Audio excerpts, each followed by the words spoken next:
வலியையும் வேதனையும் தனக்குள் புதைத்து கொண்டு வெளியே அமைதியாக வாழும் ஆன்மா நீ நினைப்பதை விட பல மடங்கு ஆபத்தானது.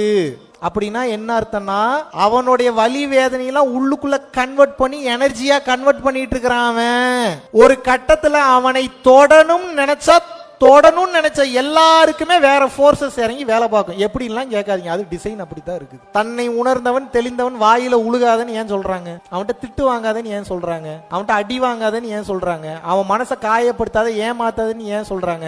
அதுக்கப்புறம் அவன் தான் இல்லையே, அப்புறம் எங்க அவன் வேலை பார்க்க போறான்? இப்ப நான் இல்லைன்னா எவன் இருப்பான்? அவன் இருப்பான். அவன் இல்லைன்னா நான் இருப்பேன். புரட்டி எடுப்பார். ட்ரஸ்ட் மீ, கொஞ்சம் டைம் எடுக்கும். அவருக்கு ஒரு சில தர்மங்கள் இருக்கு, ஆனால் கரெக்டா எக்ஸிக்யூட் ஆகும். பிசுறு இல்லாம வேலை நடக்கும். பழி வாங்கணும்ன்ற எண்ணமே போயிடும். கிளியர்? மீண்டும் மீண்டும் உங்களிடம் சொல்லிக் கொள்வது ஒன்றே ஒன்றுதான். என்னன்னா, மனச பக்குவப்படுத்தி மனசை மாத்துங்க, இல்லனா வாழ்க்கை மாறாது. மார்ச் மாதம் 7ஆம் தேதி முதல் 21ஆம் தேதி வரைக்கும் 15 நாட்கள் பெய்டு மீட்டப் வந்து மலேசியால பினாங், ஈப்போ